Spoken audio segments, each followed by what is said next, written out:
I grew up in Kansas City, so strange music is literally a staple in Kansas City, you know what I mean? It's like being from Kansas City and playing for the Kansas City Chiefs, you know what I mean? That's kind of how it feels for me. Strange music, my favorite label in the world, even before I got signed. Love all the artists, love how they run their business, love how they let their artists be themselves, you know what I mean? It's really important for artists to be themselves, man. It just is, man. What perspective are you writing from if you ain't experienced it, if it ain't real to you? I mean, storytelling is awesome, you know what I'm saying? That shit's beautiful. But the realest shit comes from the heart of a person that experienced it. So it's so imperative for artists to be themselves, man, and dig into their feelings to convey them, you know what I mean? There's always somebody that feel like you in a way, you know what I mean? So you gotta do you, man. You gotta pull it out of you, dog. I think it's really important for artists to take time because you gotta find yourself, man.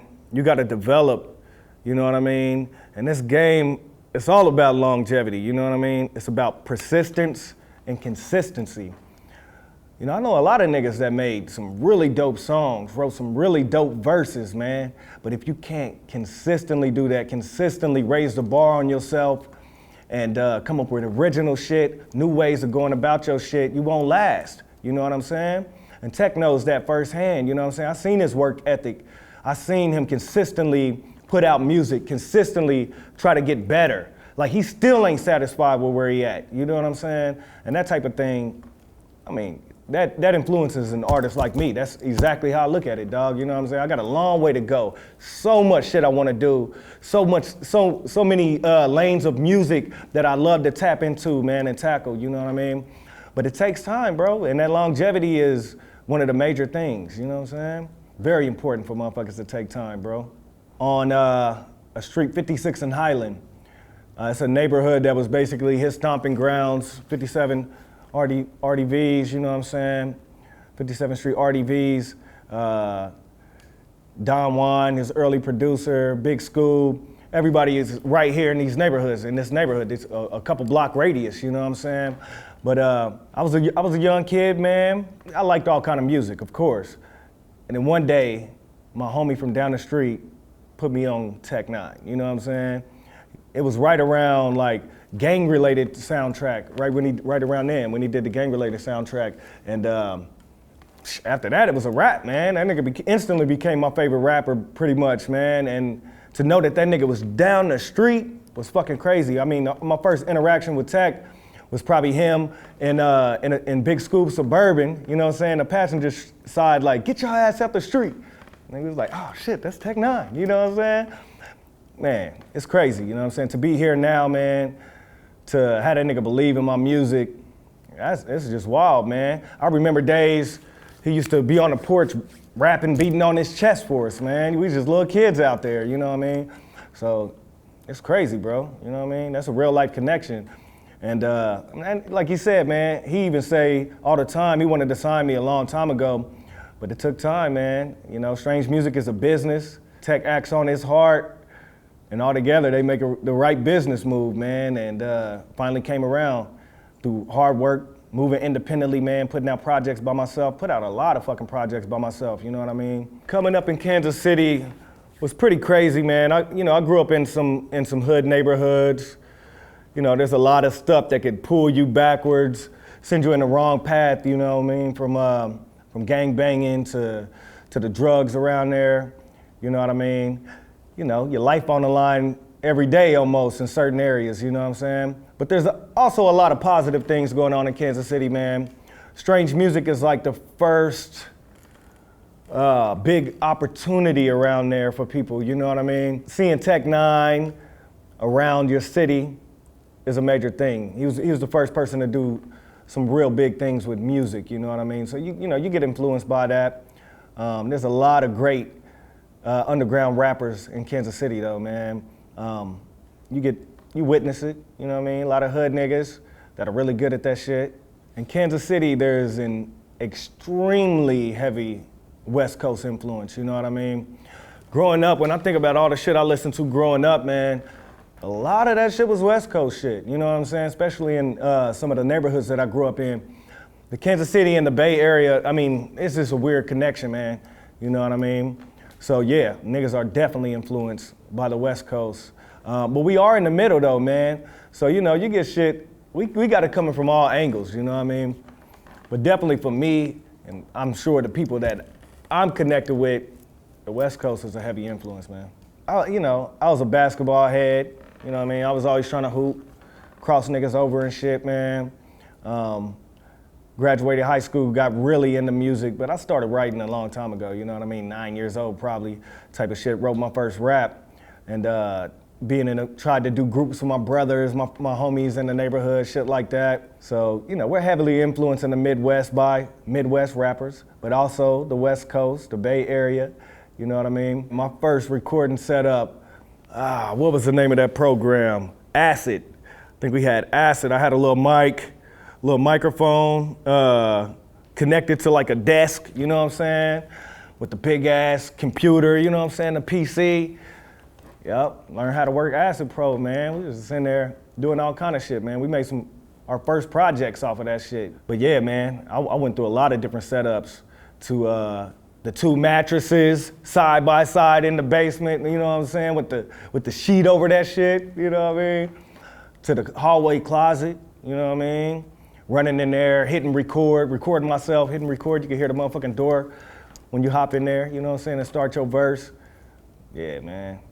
Been a lot of different setups, man.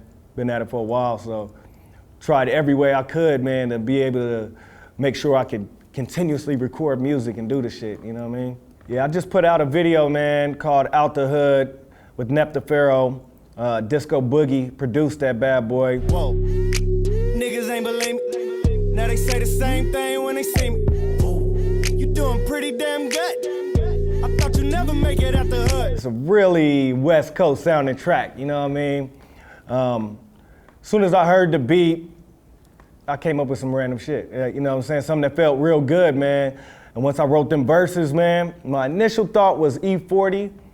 My second thought was Nef the Pharoah. And I really went with Nef the Pharoah, man, because I've been following his career for a while, a couple years now, man, and to see him make the major moves he has, you know, shit was hyping me up, you know what I mean? Because I fuck with that nigga. So to be able to reach out and get that nigga on the track was a big thing for me, you know what I mean?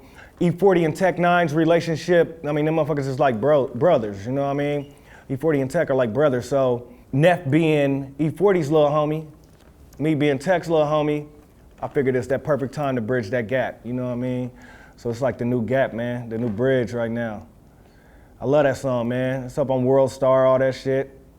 Getting a lot of good responses, man. They've been playing it in the clubs out here and shit. So man, yeah, that's one of them ones, man. I knew it was. As soon as I heard the beat, I knew if I came up with the right shit to it, that motherfucker could go. And yeah, man, I did something that means a lot to me, man. Finally made it out the motherfucking hood, you know what I mean?